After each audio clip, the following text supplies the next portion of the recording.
Okay, let's talk about something that can feel, well, terrifying. A disciplinary inquiry. It can feel like your whole world is just falling apart. But here's the thing, it doesn't have to be a total crisis. Today, we're going to break down a real strategic guide to help you navigate the whole process with confidence. You know that feeling, right? You see that email or that letter from HR and your stomach just plummets. It's an awful feeling. Facing a disciplinary is it's pure stress, packed with anxiety and a whole lot of what ifs.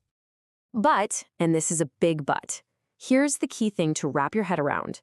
Winning this isn't just about proving you're innocent. No, it's about making sure the process itself is fair.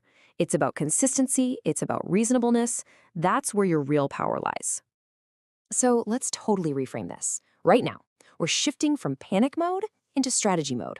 I promise, by the time we're done here, you're going to have a clear, step-by-step game plan to handle this thing with confidence. All right, first things first, let's dig into evidence and credibility. This is ground zero.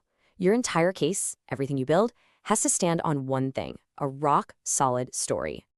So what does rock solid even mean? Well, for starters, your story has to be consistent. I mean, from beginning to end. The moment you contradict yourself, even on something small, your credibility takes a massive hit. And second, you've got to focus on the facts, the hard stuff. We're talking emails, work records, statements from people who were there. Look, at the end of the day, cold, hard evidence is always going to beat an emotional plea. Okay, moving on to point number 2, the right to fairness. And I want you to really let this sink in. The process itself is on trial here, not just you.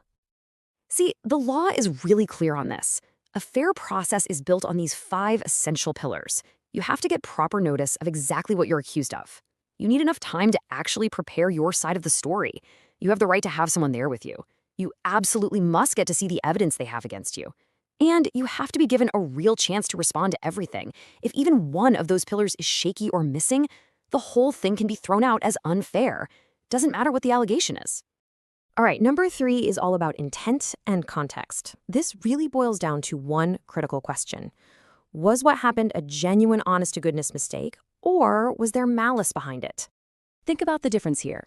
On one hand, you have deliberate misconduct. You knew the rules and you broke them on purpose. On the other hand, you have an honest mistake. Maybe the instructions were a total mess, or you never got the right training in the first place. If you can show that your action falls into that second bucket, the honest mistake one, it can dramatically change how serious the whole thing is viewed. This leads us perfectly into our 4th point, consistent treatment. This one's simple, but powerful. For a workplace to be fair, the rules can't just be on paper. They have to be applied the same way to everybody, no exceptions. So this means you've got some homework to do. You need to ask yourself, has anyone else at work done something similar? And if they did, what happened to them? Finding out how others were treated is absolutely crucial. This idea of precedent is a cornerstone of fairness. I mean, just imagine this scenario. A coworker does the exact same thing you're accused of, and they get a simple written warning.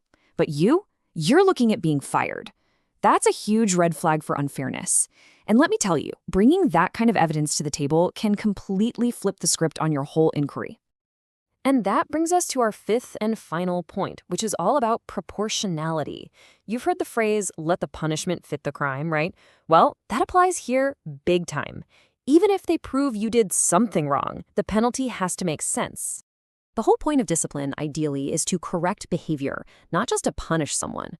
So if something less severe, like a formal warning or maybe some extra training, would solve the problem, then jumping straight to dismissal, that can easily be argued as way too harsh and totally out of proportion. A good, fair employer is supposed to look at the whole picture. How long have you been with the company? Is your record clean otherwise? Have you shown that you're sorry it happened? Do you seem like you can learn from this and improve? All of that context matters when they're deciding on a fair punishment. So you see, when you pull all 5 of these keys together, you're not just playing defense anymore. You're not just reacting. You're actively building a strong strategic case that's all about fairness, procedure, and consistency. Okay, let's wrap this up with a quick checklist. These are the 5 questions you need to be asking. 1. Is my story solid and consistent? 2. Was the process they followed actually fair? 3. What was my real intent here? Mistake or malice? 4. How have other people been treated for the same thing? And 5, does the punishment actually fit the crime? That right there, that's your game plan. And that leaves us with one last thing to think about, something bigger than just your situation. Take a hard look at your workplace culture. When it comes to discipline, is the goal really about being fair and helping people improve? Or is it just about bringing down the hammer? The answer to that question, well, it tells you pretty much everything you need to know.